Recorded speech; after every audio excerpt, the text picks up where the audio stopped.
हरिओम सभी को। योगा ज्ञान जर्नी परिवार में आप सभी का स्वागत है।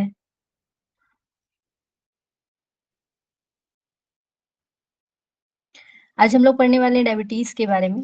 एक बार सिलेबस को फिर से देख लेते हैं, कहाँ तक हम लोग पहुंच चुके हैं और अभी क्या देखने वाले हैं। ओके, तो जल्दी से एक बार सिलेबस को देखना हमारा बनता है।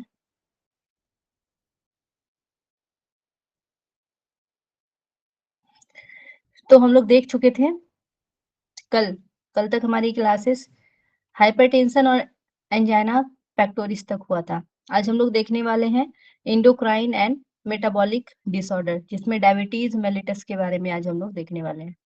ठीक है, समय मिलेगा तो फिर हम लोग हाइपो और हाइपरथायरॉयडिज्म को देखेंगे, ओबेसिटी को देखेंगे। ठीक है, तो इसे कंप्लीट करेंगे हम लोग। क्वेश्चन भी करने वाले हैं, तो सभी लोग क्लास में बने रहेंगे। ओके, क्लियर है सभी को? अभी हम लोग क्या पढ़ने वाले हैं? एंडोक्राइन एंड मेटाबॉलिक डिसऑर्डर, जिसमें हम लोग डायबिटीज को देखने वाले हैं। ठीक है, ये आपके एंडोक्राइन मेटाबॉलिक डिसऑर्डर के अंतर्गत आते हैं, हमारा डायबिटीज मेलिटस।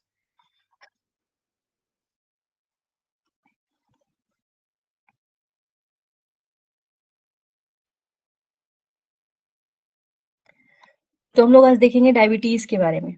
जैसे कि आप पिक्चर में भी देख पा रहे होंगे, यहाँ पे टाइप्स ऑफ डायबिटीज के बारे में बताया गया है।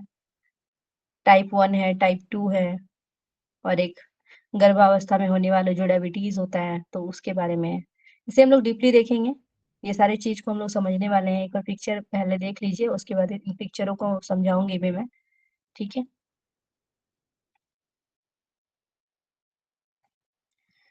तो सबसे पहले हम लोग इसके इंट्रोडक्शन को देख लेते हैं, क्या है डायबिटीज। अगर डायबिटीज के बारे में बात करते हैं तो इसे क्या बोलते हैं, इसको इसे पुराना मेटाबॉलिक विकार के नाम से जानते हैं। ठीक है, मेटाबॉलिक डिसऑर्डर के नाम से हम लोग इसे जानते हैं। और जिसमें क्या होता है कि शरीर में ब्लड शुगर को जो है ठीक से नियंत्रित नहीं कर पाता है। तो ये मेटाबॉलिक विकार है, और यहाँ पे हमारा जो ब्लड शुगर होता है वो ठीक से क्या होता है, कंट्रोल नहीं होता है, नियंत्रित नहीं कर पाता है हमारा शरीर।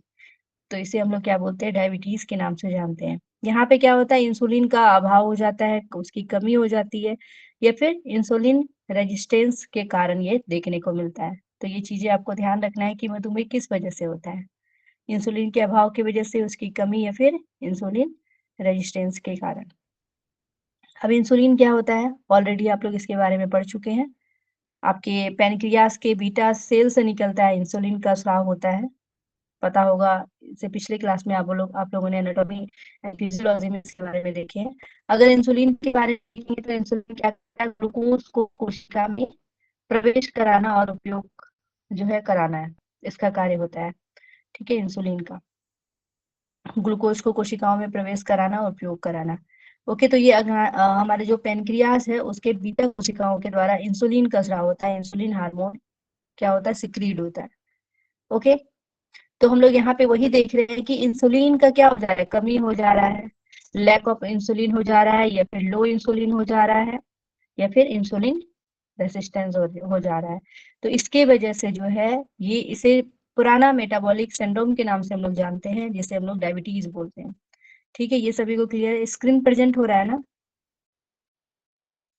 एक बार सभी लोग थम कर दीजिएगा। ओके, मीनाक्षी जी, ज्योत्सना जी, मेघा जी, आरती जी, रजनी जी, विद्या जी, भूपेंद्र जी, रंजना जी, सत्यवती जी, नतीब जी। ओके,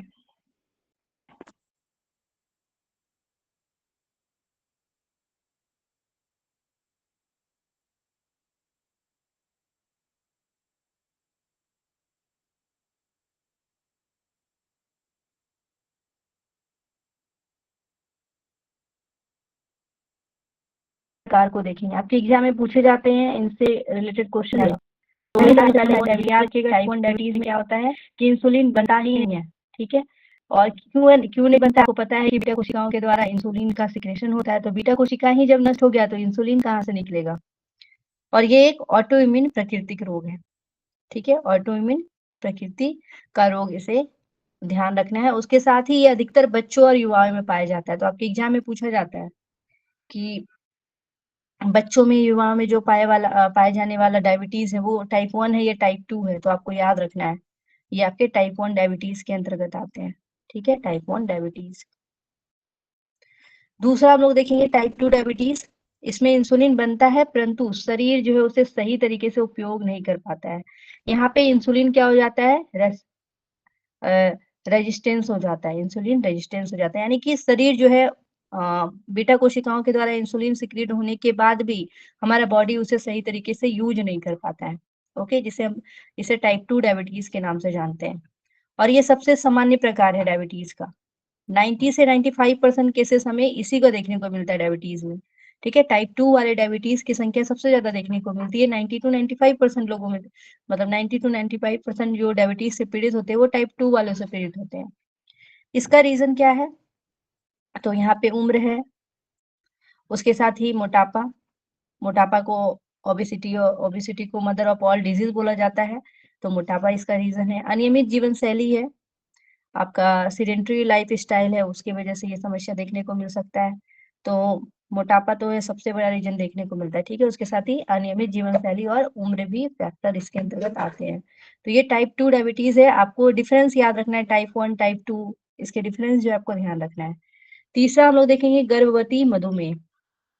ठीक है, गेस्टेशनल डायबिटीज।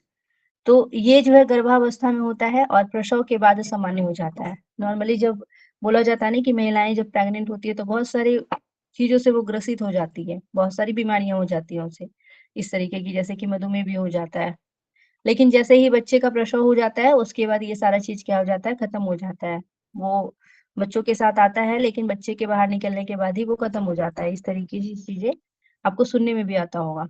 तो इसी वजह से इसे गर्भावधि मधुमेह के नाम से हम लोग इसे जानते हैं। और इसे जो है भविष्य में टाइप 2 डायबिटीज का खतरा बढ़ जाता है। लेकिन ये अगर समस्या अगर है बच्चों के गर्भावस्था में अगर ये डायबिटीज होता है तो आगे भविष्य में आपको टाइप 2 डायबिटीज का खतरा बना रहता है महिलाओं में। इसी वजह से महिलाएं ज्यादा इससे पीड़ित होती हैं। उसके बाद इसमें जो है सेकेंडरी डायबिटीज को देखेंगे, एक अलग फोर्थ टाइप जो है वो सेकेंडरी डायबिटीज है। ये जो है किसी अन्य रोग जैसे कि पेनक्रियाज का अगर रोग हो, उसके बाद है हार्मोनल डिसऑर्डर हो, या फिर दवाइयों के कारण जो है ये देखने को मिलता है, जिसे हम लोग सेकेंडरी डायबिटीज के नाम से जानते हैं। बेसिकली हमें तीन ही टाइप्स याद रखना है, चौथा एक तरीके से याद रख लीजिएगा, सेकेंडरी डायबिटीज।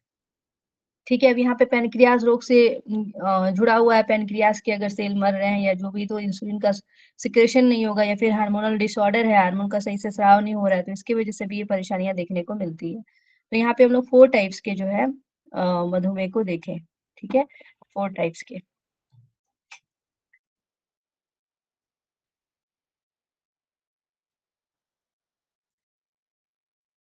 एक बार इसका पिक्चर देख लेते हैं हम लोग। ये आपका नॉर्मल है। ठीक है, ये बताइए क्या है। पेनक्रियाज। पेनक्रियाज। अग्नाश है। ओके, अग्नाशय पेनक्रियाज है। और यहाँ पे इनके द्वारा जो इंसुलिन का सिक्रेशन होता है। ठीक है, इनका काम क्या है, ग्लूकोज, और यहाँ पे देखिए इंसुलिन रिसेप्टर सही है। ब्लड तक ले जा। अब टाइप 1 डायबिटीज में क्या हो रहा था बताइए, उसमें क्या लिखा हुआ था, अभी हम लोगों ने क्या पढ़ा था कि इंसुलिन उसमें बनता ही नहीं है। नहीं बनता है उसमें। ठीक है, तो इसमें इंसुलिन बनता ही नहीं, ज्यादातर युवाओं में देखने को मिलता है। लेकिन टाइप 2 वाले में क्या है, इसमें इंसुलिन बनता है लेकिन हमारा बॉडी उसको एक्सेप्ट नहीं कर पाता है, उसको यूज नहीं कर पाता है, यूज करने का तरीका यहाँ पे भूल जाता है, यूज सही तरीके से नहीं कर पाता है। तो ये हम लोग 3 टाइप्स यहाँ पे टाइप 1 टाइप 2 को देख रहे हैं। ओके, तो यहाँ पे नो इंसुलिन टाइप 1 में, और यहाँ पे cell do not response to insulin, तो यहाँ पे सेल ही क्या करता है, रिस्पॉन्स नहीं करता है डायबिटीज 2 वाले में। ठीक है, तो ये जो है यहाँ पे ध्यान रखना है, cell do not absorb glucose, और सेल जो है क्या करता है, ग्लूकोज को एब्जॉर्ब ही नहीं करता है। ठीक है, सोखता ही नहीं है। अभी हम लोगों ने देखा था 3 टाइप्स ऑफ डायबिटीज। ठीक है, टाइप 1 डायबिटीज, डायबिटीज मेलिटस, दूसरा है आपका टाइप 2 डायबिटीज मेलिटस, उसके बाद है गैस्ट्रेटिनल डायबिटीज, एंड अदर टाइप्स जो हम लोग देखे थे सेकेंडरी डायबिटीज मेलिटस। ठीक है, तो ये हम लोग 4 टाइप्स के डायबिटीज को देखे। ओके, इन सभी के बारे में यहाँ भी कुछ चीजें लिखी गई हैं, आप लोग इसे पढ़ लीजिएगा। ठीक है, उसी प्रकार यहाँ भी वही चीजें दी गई हैं, टाइप 1 टाइप 2 टाइप 3। हम लोग खाना लेते हैं, खाना स्टमक में आता है, उसके बाद हमारा बॉडी जो है ग्लूकोज बनाता है और फिर हमारा मसल्स बिल्ड होता है ना, इस तरीके से। तो यहाँ पे टाइप 1 में भी क्या हो रहा है, यहाँ पे हमारा बॉडी जो है ग्लूकोज, देखिए यहाँ पे ग्लूकोज जो है यूज ही नहीं कर पा रहा है और हमारे पे यहाँ पे मसल्स बिल्ड नहीं हो पा रहा है। बच्चों में देखने को मिलता है टाइप 1 वाले डायबिटीज। ये टाइप 2 वाले में बन तो रहा है लेकिन बॉडी उसका यूज नहीं कर पा रहा है।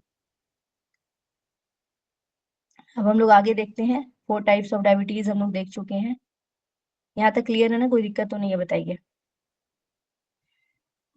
ओके, आगे देखते हैं। डायबिटीज के कारण अब हम लोग देखेंगे, तो आनुवांशिक कारक, जेनेटिक फैक्टर्स देखने को मिलता है, ओबेसिटी है।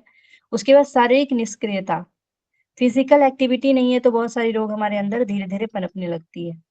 उसके साथ एज फैक्टर भी होता है, जैसे जैसे उम्र बढ़ती है वैसे वैसे आप देखेंगे कि एक्टिविटी। डायबिटीज के हम लोग यहाँ पे काउज देखने वाले, डायबिटीज के कारण को देखेंगे। तो सबसे पहला जो है क्या है, अनुवांशिक कारक है, ठीक है, जेनेटिक फैक्टर्स। दूसरा है आपकी ओबेसिटी, ठीक है, तो ओबेसिटी को मदर ऑफ ऑल डिजीज बोलते हैं। शारीरिक निष्क्रियता, तो फिजिकल एक्टिविटी नहीं है, उसके वजह से भी समस्या देखने को मिलता है। एज फैक्टर जो होता है,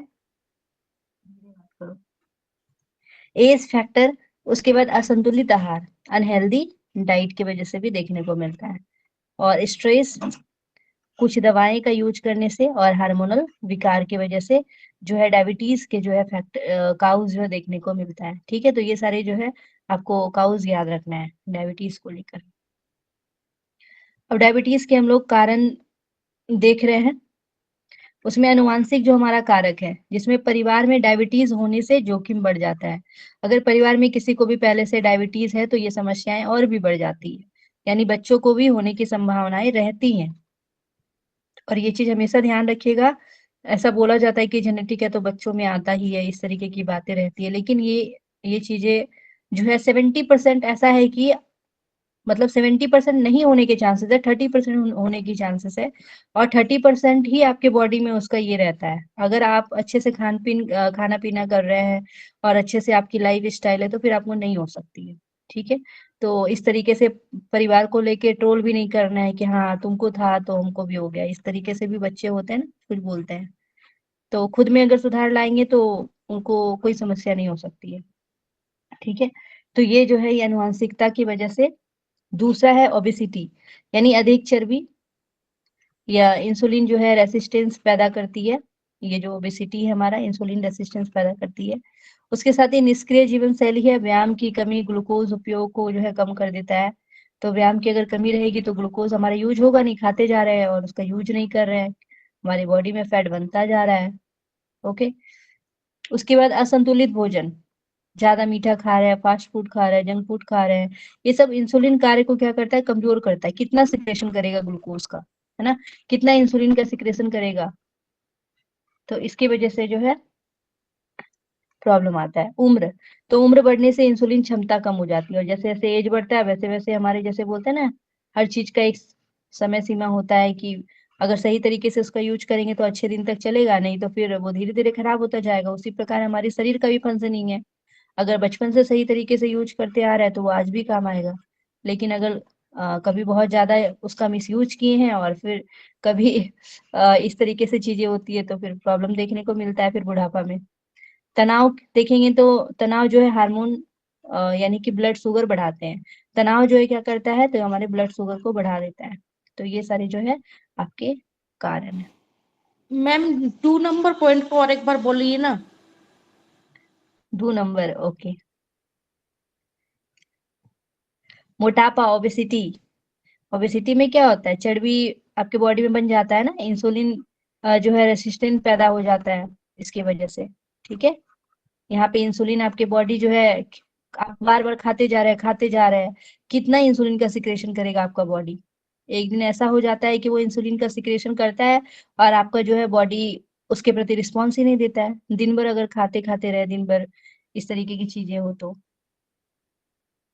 ठीक है संमित्रा जी। जी मैम, जी मैम, जी मैम। ओके, चलिए आगे देखते हैं, हम लोग डायबिटीज के लक्षण को देखेंगे, सिम्टम्स को देखेंगे। तो यहाँ पे अधिक प्यास लगना, ठीक है, ज्यादा प्यास लग रहा है, बार बार पेशाब आना,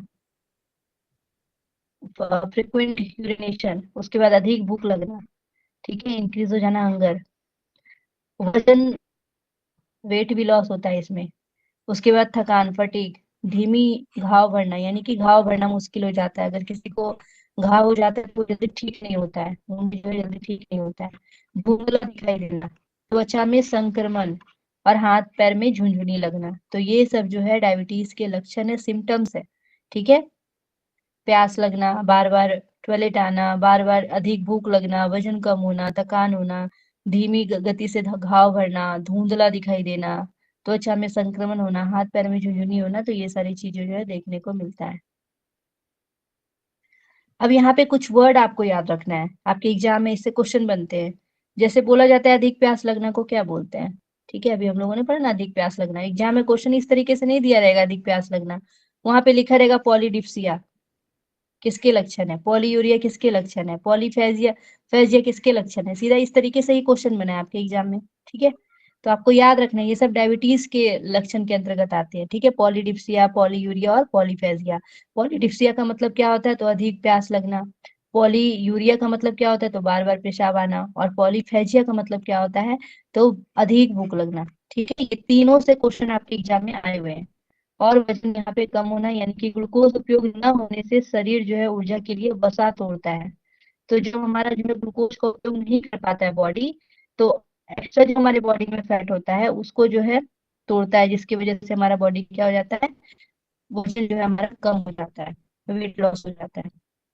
फटीग, ऊर्जा न बनने से निरंतर थकान। तो ऊर्जा नहीं बनेगा तो जिसकी वजह से हमेशा व्यक्ति जो है फटीग महसूस करता है। ठीक है, क्योंकि उसको एनर्जी मिलता ही नहीं है, उसका ग्लूकोज यूज ही नहीं कर पा रहा, तो कहाँ से उसे एनर्जी मिलेगा। धुंधला दिखाई देना, ब्लड शुगर बढ़ने से आंखों की लेंस प्रभावित होती है। तो ब्लड शुगर बढ़ेगा तो आंखों की लेंस भी प्रभावित होंगी। घाव का देर से ठीक होना, यानी कि ऊंची शुगर बैक्टीरियल संक्रमण को बढ़ा देता है। तो जब शुगर बढ़ेगा तो क्या होगा, बैक्टीरियल संक्रमण को और बढ़ा देगा, जिसकी वजह से जो है बैक्टीरिया जल्दी नष्ट ही नहीं हो पा रहे हैं। आप कितनों भी घाव को भरने की कोशिश करेंगे नहीं भराएगा। ठीक है, जल्दी से ठीक नहीं होता घाव वगैरह, चोट वगैरह लग जाता है तो। ओके, तो ये सारा जो है डायबिटीज के लक्षण है। और जो जो चीजें मैं यहाँ बोली याद रखने के लिए, उसे आप लोग याद रखेंगे। ठीक है, नोट भी कर सकते हैं आप। आगे देखते हैं हम लोग, अब प्रभाव देखेंगे कि इसका प्रभाव क्या पड़ता है। तो हृदय रोग, कार्डियोवास्कुलर डिजीज, यानी कि डायबिटीज जो है धमनियों को कठोर करता है, जिससे हार्ट अटैक का खतरा बढ़ जाता है। तो डायबिटीज क्या करता है, आपकी धमनियों को जो है, आर्टरीज को क्या करता है, उसको हार्ड कर देता है, जिसकी वजह से हार्ट अटैक का खतरा बढ़ जाता है। हृदय रोग जो है बढ़ जाएगा, डायबिटीज अगर है तो हृदय रोग का खतरा बढ़ जाता है। किडनी रोग, ठीक है, किडनी रोग यानी कि नेफ्रोपैथी, डायबिटिक नेफ्रोपैथी, यानी उच्च शुगर किडनी की रक्त वाहिकाओं को क्षतिग्रस्त कर देता है। तो जो हमारे किडनी में जो रक्त वाहिकाएं हैं उसे क्षतिग्रस्त कर देता है किडनी में। आंखों के रोग, ठीक है, रेटिनोपैथी, आंखों के रोग यानी कि डायबिटिक रेटिनोपैथी, यानी कि रेटिना को नुकसान होने से दृष्टि कमजोर हो जाती है। नर्व डैमेज, यानी हाथ पैर में जलन यानी कि सुन्नपन, इसमें नर्व डैमेज हो जाते हैं आपके डायबिटीज में। उसके बाद डायबिटिक फुट, यानी कि घाव न भरना, घाव न भरने से अल्सर और संक्रमण जो है और बढ़ जाता है। तो अल्सर बहुत खराब बीमारी होती है, इसके बारे में भी हम लोग देखेंगे। ठीक है, तो ये सारी जो है प्रभाव देखने को मिलता है हमारे डायबिटीज की वजह से। क्लियर है सभी को, बताइएगा। ओके,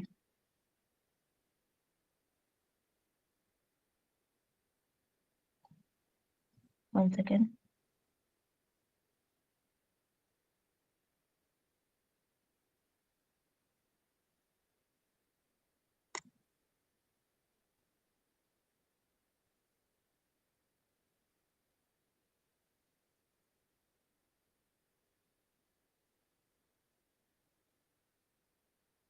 ओके, आगे देखते हैं। अब यहाँ पे देखेंगे हम लोग इसके उपचार में, तो लाइफ स्टाइल मॉडिफिकेशन करना पड़ेगा। ठीक है, लाइफ स्टाइल को चेंज करना पड़ेगा, आहार सही लेना है, व्यायाम करना है, वजन और तनाव पर नियंत्रण करना है। दवाइयों जो कि इंसुलिन संवेदनशील बढ़ाती है या फिर इंसुलिन रिलीज को बढ़ाती है, तो उस तरीके का यहाँ पे ऑरल मेडिकेशन कर सकते हैं। ऐसे एक्चुअली हम लोग यहाँ पे योग की बात करेंगे योग के बारे में भी देखेंगे, लेकिन फिलहाल चीजें देख लीजिए।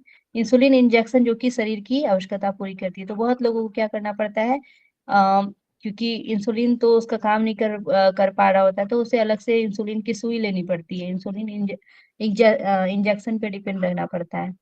ठीक है, तो ये चीजें यहाँ पे ध्यान रखना है। अब यहाँ पे जो है हम लोग जैसे अभी क्या क्या देखे, अगर मधुमेह के बारे में बात करते हैं तो अब यहाँ पे यौगिक मेडिटेशन को देखेंगे, सॉरी यौगिक मैनेजमेंट। तो यहाँ पे रिलैक्सेशन प्रैक्टिस करेंगे, शरीर और मन को शांत करेगा, और तनाव को घटाने वाले अभ्यास करेंगे। आसन में ऐसे शारीरिक अभ्यास जो कि ग्रंथियों और मेटाबॉलिज्म को संतुलित करते हो, तो ऐसा अभ्यास करना है जो कि आपके ग्लैंड्स को और आपके मेटाबॉलिज्म को क्या करेगा, बैलेंस करेगा। प्राणायाम में श्वास नियंत्रण तकनीकें नर्वस सिस्टम को संतुलित करती है, तो श्वास नियंत्रण वाली तकनीक का यूज करेंगे। मेडिटेशन में तो मानसिक स्थिरता और तनाव की कमी कमी होती है इससे।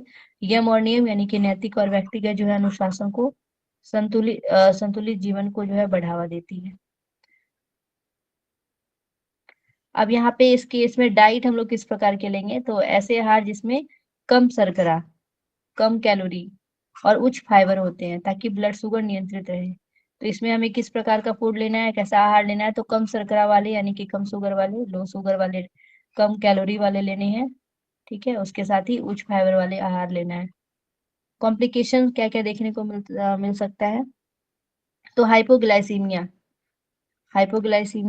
डायबिटीज, कोटी एसिडोसिस जैसे अचानक बढ़ने वाली स्थिति, और उसके साथ ही लॉन्ग टर्म कॉम्प्लिकेशन में देखेंगे तो हार्ट, किडनी, नर्व, आंखें और पैरों में जो है गंभीर नुकसान हो सकता है। तो ये सब लॉन्ग टर्म जो है आपका कॉम्प्लिकेशन है। डायबिटीज को जो है नियंत्रित किया जा सकने, ये ऐसा रोग है जिसे हम लोग नियंत्रित कर सकते हैं, अगर सही आहार, दवाई या जीवन शैली या फिर योग को अपनाएं तो हम लोग इसे नियंत्रित भी कर सकते हैं। ओके, अब यहाँ पे कुछ जैसे कि कुछ चीजें और भी देख लेते हैं। हम लोगों ने जैसे दो प्रकार के देखे थे ना, टाइप 1 और टाइप 2 के प्रकार के, तो आपको याद रखना है कि जो आपके टाइप 2 वाले हैं वो 90% लोगों में पाया जाता है। ठीक है, और टाइप 1 कब होता है, जब अग्नाशय जो है इंसुलिन नहीं बना पाता है, जो बच्चा वाला जो हम लोग पढ़े थे ना, बच्चों में जो देखने को मिलता है, अ, उसका एक नाम है, मैं अचानक भूल गई हूँ, मैं नोट भी नहीं की वो जुवेनियल डायबिटीज मैम, जुवेनियल डायबिटीज। हाँ, जुवेनियल, जुवेनियल डायबिटीज के नाम से जानते हैं। ठीक है, याद रखिएगा, जो बच्चों में होता है टाइप 1 वाले जुवेनियल डायबिटीज। ठीक है, मैं उसको इसमें ऐड कर दूंगी, अचानक मेरा ध्यान नहीं रहा था। ठीक है, और टाइप 2 में क्या होता है, तो टाइप 2 में अभी आप लोगों ने देखा कि पर्याप्त इंसुलिन यहाँ पे बनता है, लेकिन शरीर उसका ठीक से उपयोग नहीं कर पाता है। और ये आमतौर पर जो है कैसे लोगों में देखने को मिलता है, ये तो पारिवारिक इतिहास हो या फिर जो ज्यादा वजन वाले लोग हो, मोटापा से ग्रसित हो, तो उसमें देखने को मिलता है। ओके, अब यहाँ पे हम लोग इसमें देख लेते हैं कौन कौन से चीजों को यहाँ पे अपनाना है आपको।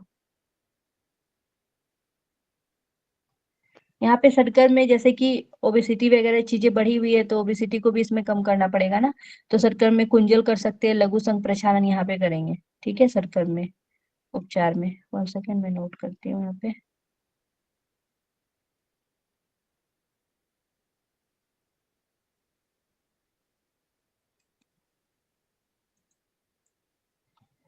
तो यहाँ पे कुंजल, सडकर में कुंजल करेंगे, लघु संग प्रक्षालन,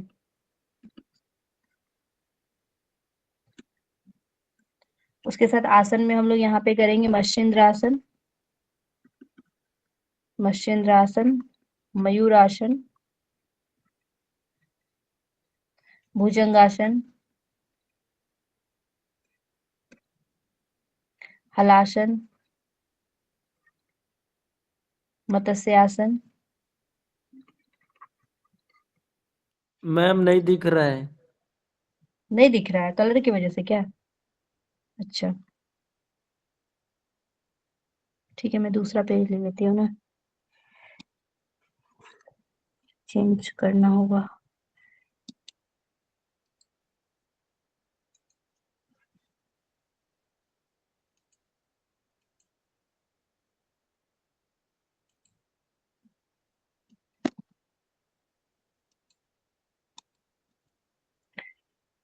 तो यहाँ पे हम लोग षटक्रम में कुंजल, लघु संघ प्रक्षालन,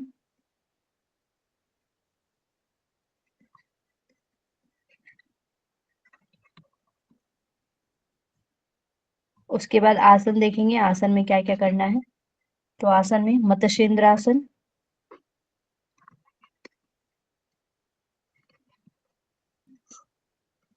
मयूरासन,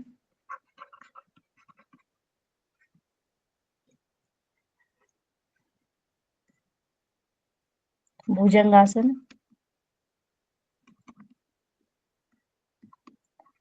धनुरासन, हलासन, मत्स्यासन, पश्चिमोत्तानासन, ये सब हम लोग करेंगे। ठीक है, नौली, नौली क्रिया भी कर सकते हैं। तो यहाँ पे हम लोग कपालभाति प्राणायाम भी कर सकते हैं।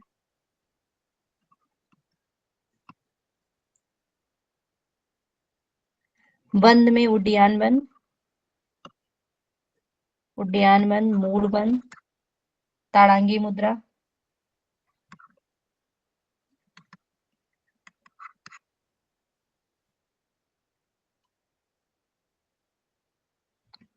ताड़ांगी मुद्रा और अश्विनी मुद्रा, अश्विनी मुद्रा। प्राणायाम में नाड़ी शोधन, भस्त्रिका, सूर्य भेदन, अनुलोम विलोम।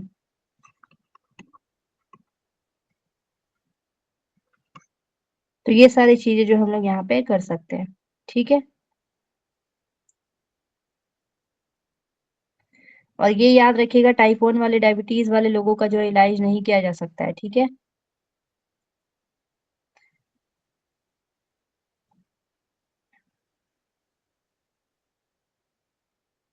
चलिए आगे देखते हैं। सभी आप लोग जवाब दीजिएगा। Option B. मधुमेह, insulin, option B. Option B. A कौन बोला था भाई अभी? Option B. मधुमेह यानी कि डायबिटीज मुख्य रूप से किस हार्मोन की कमी या फिर असामान्य क्रियाओं के कारण होता है? तो इंसुलिन की वजह से। ओके, ठीक है, तो बी आंसर। सभी का आंसर बिल्कुल सही है, यानी मधुमेह इंसुलिन की कमी, इंसुलिन रेजिस्टेंस के कारण होता है। नेक्स्ट बताना है, टाइप 1 डायबिटीज किस प्रकार का विकार है? Option D, option A. Genetic.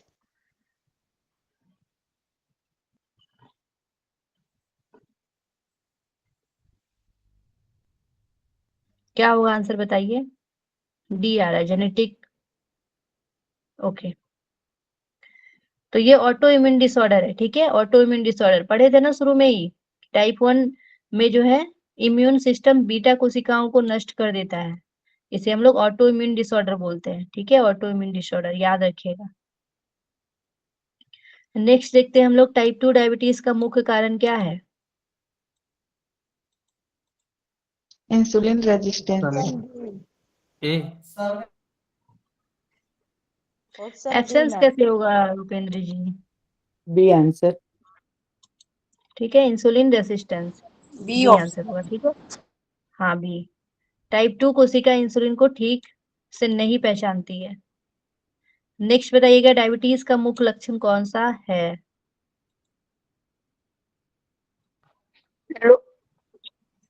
Option B. Polyuria. Option B. Option B.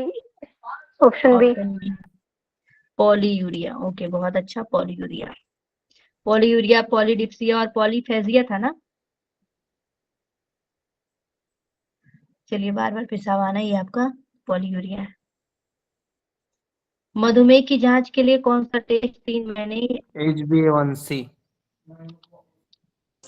Option C. C. क्या बात है भाई, मतलब बिना पढ़ाए आप ऑप्शन लोग ए इसका मैम, आंसर। आरबीएस भी तो करते हैं ना मैम। वो रैंडम ब्लड शुगर होता है, वो डेली कर सकते हैं, लेकिन HbA1c को 3 महीना में कराते हैं, तो उसका एक रैंक जारी होता है। शायद 6 से ऊपर वाला बॉर्डर से अधिक कहलाता है, मतलब उसको डायबिटिक है। कम वाला नॉर्मल, 6 से कम वाला वो नॉर्मल में आता है। 3 महीना ओके। ऊपर नहीं देखे थे, 3 महीना। 3 महीने का औसत बताता है कौन सा टेस्ट। ठीक है, HbA1c। बहुत अच्छा। पिछले 3 महीने के ग्लूकोज का स्तर को ये बताता है।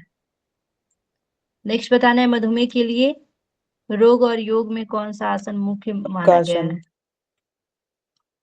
मंडूकासन। और मंडूकासन। मंडूकासन, ऑप्शन बी। बहुत अच्छा, मंडूकासन। तो मंडूकासन अग्नाशय को उत्तेजित कर इंसुलिन बढ़ाता है, इसी वजह से मंडूकासन को माना गया है। डायबिटीज में कौन सा षटक्रम सबसे उपयोगी है। Option B. कपालभाति। कपालभाति, बहुत अच्छा। तो कपालभाति मेटाबॉलिज्म और पैनक्रियास को सक्रिय करता है। कौन सा प्राणायाम तनाव को कम करके मधुमेह में फायदेमंद है। Bhramari. Bhramari. Option C. Option C, bhramari. Okay, बहुत अच्छा। तो भ्रामरी मानसिक तनाव घटाती है और मधुमेह का मुख्य। नेक्स्ट देखते हैं हम लोग, मधुमेह में बार बार पेशाब आना और रीजन बताया गया है क्योंकि रक्त में ग्लूकोज का स्तर बढ़ने पर किडनी अतिरिक्त ग्लूकोज निकालने लगती है। दोनों सही है। दोनों सही है। दोनों सही है, तो बिल्कुल सही आंसर है। तो मधुमेह में बार बार पेशाब क्यों आता है, क्योंकि रक्त में ग्लूकोज का असर बढ़ने से क्या होता है, किडनी अतिरिक्त ग्लूकोज को निकालती है। बिल्कुल सही बात है, ए और आर दोनों सही है और आर ए का सही व्याख्या करता है। नेक्स्ट बताना है मंडूकासन डायबिटीज में उपयोगी है क्योंकि ये यकृत यानी लीवर को मजबूत करता है। ए सही है, बी। ए सही है, बी गलत है। बी में क्या है मैम, दूसरा वाला रीजन दोनों ही गलत है। सही है। दोनों ही सही है मैम। ऑप्शन बी होगा मैम, दोनों सही है मैम पर लीवर पे थोड़ी है, अपने को पैनक्रियास पे प्रेशर चाहिए ना मैम। पैनक्रियास पे अगर प्रेशर देंगे तो फिर मतलब इंसुलिन का सिक्रेशन होगा ना। इसीलिए तो पूछ रही हूँ, बताइए ना क्या सही है। मैम एक ऑप्शन पहला सही है करेक्ट, मैम, आर दूसरा रॉन्ग। गलत है। होगा ना। चलिए एक आंसर सी बोलिए, ऑप्शन। बी या ए। चलिए, बी आंसर है, both correct but R is not explanation. उसका एक्सप्लेनेशन नहीं है। ठीक है, मंडूकासन पेनक्रियास पर अधिक कार्य करता है, ना कि केवल लीवर पे। ठीक है, इस तरीके से। अब यहाँ पे आपको मिलान करने वाले ये क्वेश्चन है। ठीक है, मैं इसको छोटा करती हूँ पहले। बताइए, Mandukasana pancreatic activation. Option one. Kapalbhati,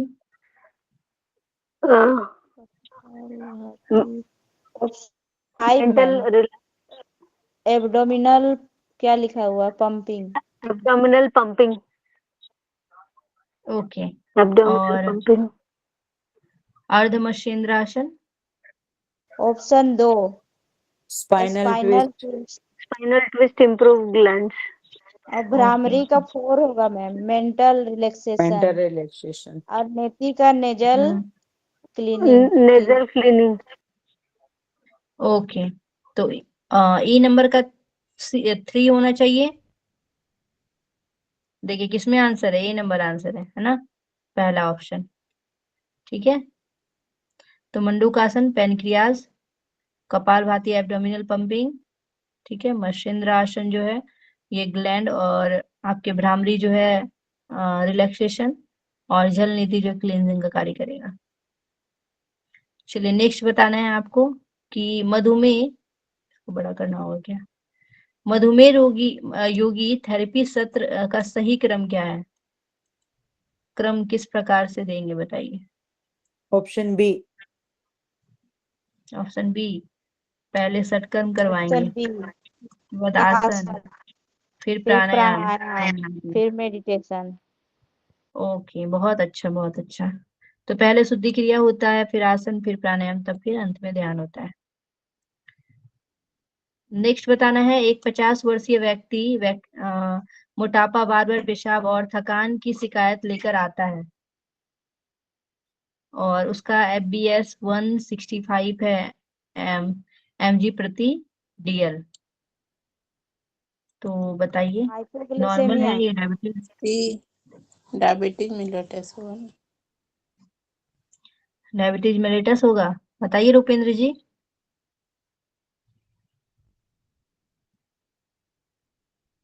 ए होगा क्या मैम? हम ही से पूछने डायबिटिक लगे। आएगा, सी ऑप्शन। C option. चलिए, तो ये डायबिटीज मेलिटस, सिर्फ आप ये ऑप्शन को छोड़ दीजिए, ठीक है, इसको हटा दीजिए। मैम चलिए अब FBS का बताओ। फुल फॉर्म क्या हो? अच्छा ठीक है, हम उसको देख के बताएंगे, अब हम उड़ा दिए उसको। पहले पूछना था आपको। नीचे होगा, ठीक है, क्वेश्चन आएंगे आपके। तो यहाँ पे एक 50 वर्षीय व्यक्ति मोटापा, बार बार पेशाब और थकान की शिकायत लेकर आता है, तो सबसे संभावित निदान मतलब क्या है? डायग्नोज क्या करेंगे आप, क्या बोलेंगे, क्या है उसे?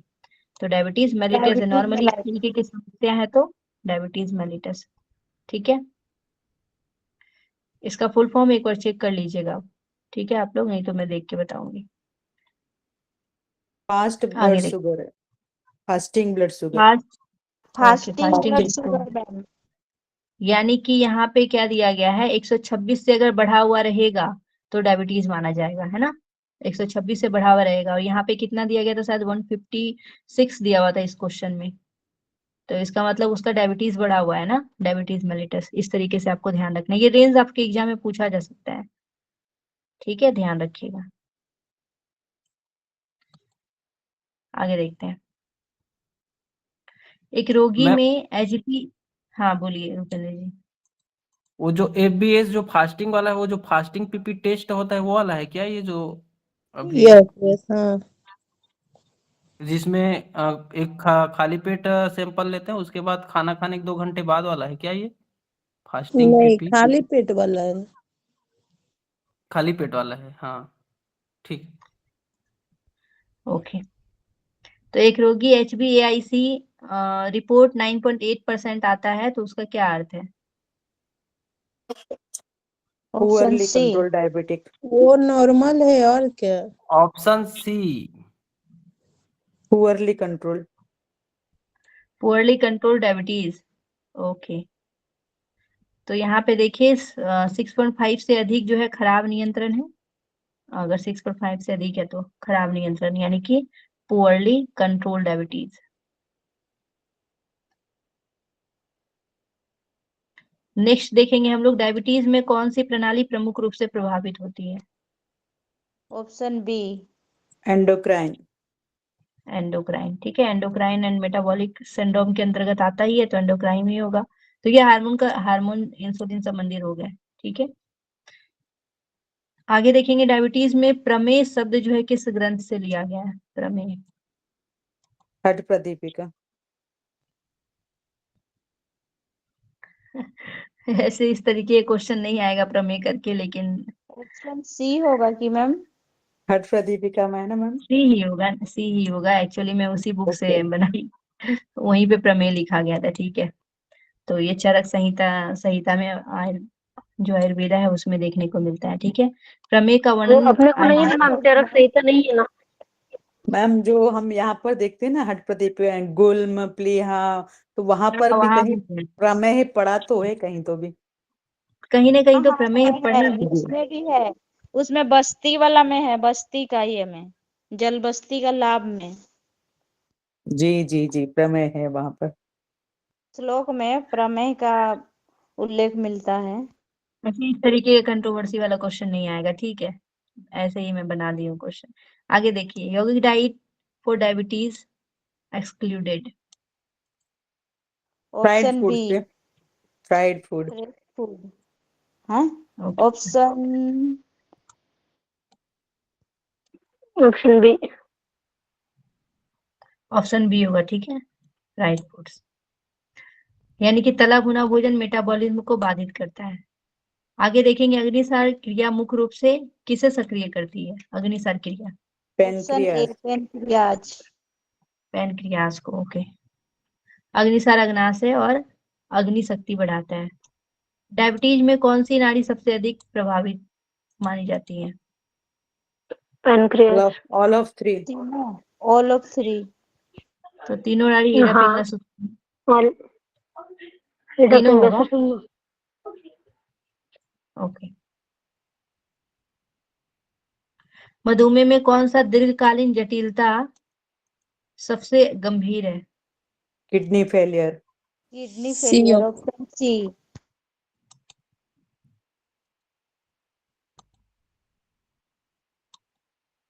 ओके, तो kidney failure. Diabetes nephropathy kidney failure का मुख्य कारण है।